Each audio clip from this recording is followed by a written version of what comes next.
اسلام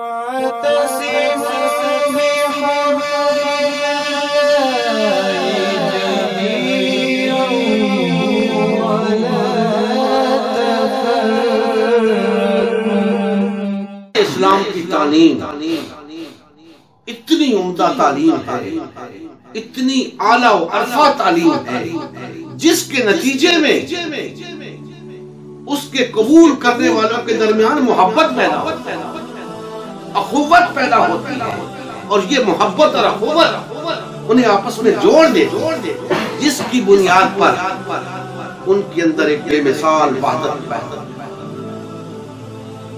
تفرقے کی کوئی گنجائش نہیں، اس جماعت سے الگ ہونے کی کوئی گنجائش نہیں،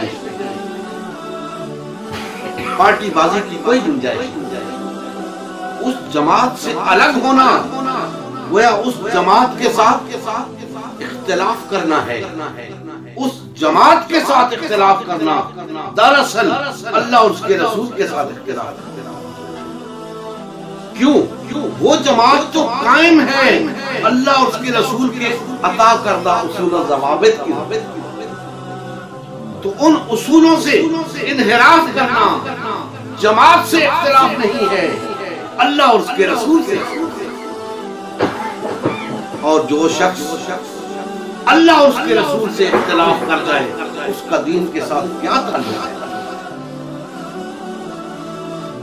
لہذا یہ تفرقہ، یہ پارٹی بازی، اس کا دین کے ساتھ کوئی تعلق نہیں۔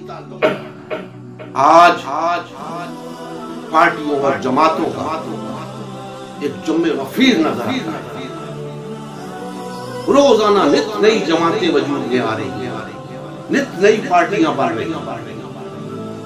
بھئی یہ دنیاوی لحاظ سے تمہارے پاس اس کے جواز ہوں گے، دینی لحاظ سے اس کا کوئی جواز نہیں۔ دین نے تو تمہیں ایک جماعت بن کر رہنے کا حکم دیا ہے، یہ الگ الگ جماعتیں بنانے کا تصور اسلام کے اندر نہیں ہے، اللہ اس کے رسول کی سند اس بات ہے۔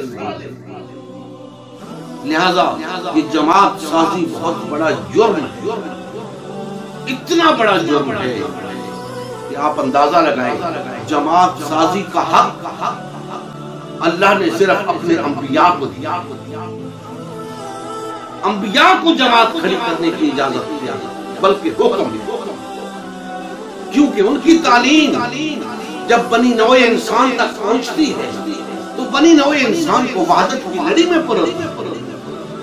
یہ وحدت کی لڑی میں پرویا جانا یہ ایک بے مثال نظم ہے، اسی نظم کو جماعت کہتے ہیں۔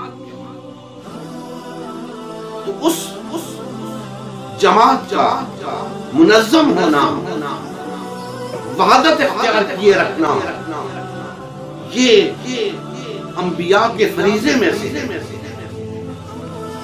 اس جماعت کا کہنا، اسے امت کے، یہ صرف نبی کو۔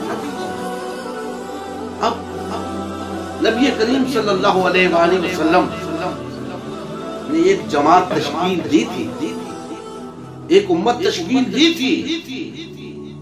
آپ نے جب بنی نوع انسان کے سامنے دین اسلام کی دعوت رکھی تو جو لوگ اس دعوت کو قبول کرتے گئے وحدت کی لڑی میں پروئے جاتے رہے، ایک جماعت بنتے رہے۔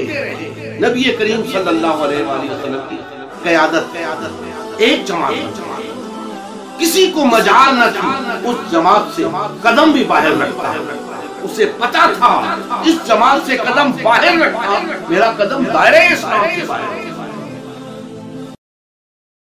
سب مل کر اللہ کی رسی کو مضبوطی سے تھامے رکھنا اور تفرقہ نہ کرنا۔